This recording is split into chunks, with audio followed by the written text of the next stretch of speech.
Hello po mga friend. Magandang araw po sa inyo po. Welcome back po sa ating munting channel. Ito po lang yung katanungan na kailan po ba pwedeng i-consider ng isang cancer patient na siya ay isa ng survivor?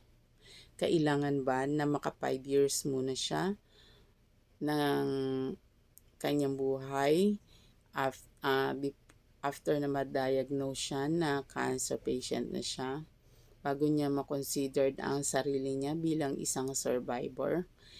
According po sa explanation sa amin, nung umattend po ako ng event, kasi nung event na yun ay nandun po halos lahat ang mga oncologist ng hospital.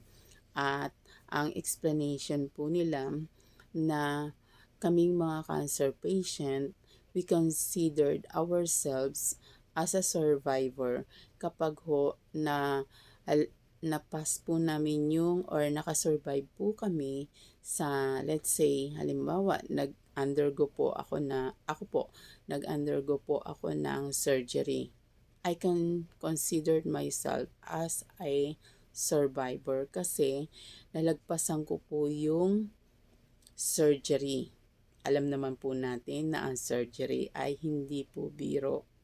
So, pwede ko na pong i-consider yung sarili ko as a survivor, cancer patient survivor.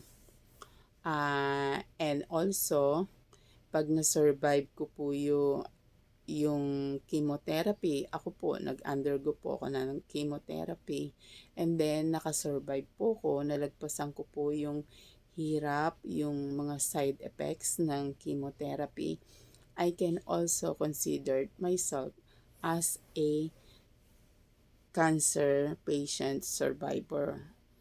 Yun.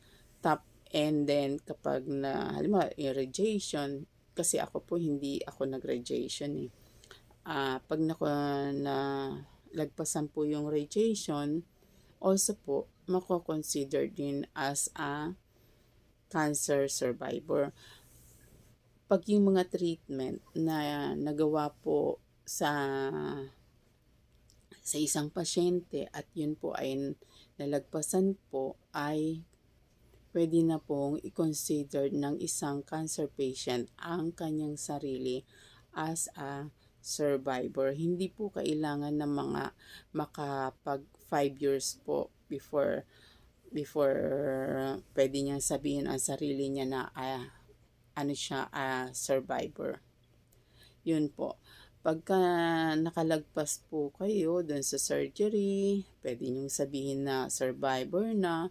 Pag chemotherapy, nalagpasan nyo yun, pwede nyo rin pong sabihin na survivor na. Yun po yun. Yun lang po mga friend, at sana ay meron po kayong natutunan sa akin bilang isang cancer patient. Gusto ko pong magbahagi ng mga ilang bagay na aking napagdadaanan bilang isang cancer patient, at sana po ay meron din po kayong natututuhan sa aking mga ibinibahagi or sa aking mga isinishare. Ito po si Ate Lek, maraming salamat po. Hanggang sa muli po, mag-iingat po kayo palagi.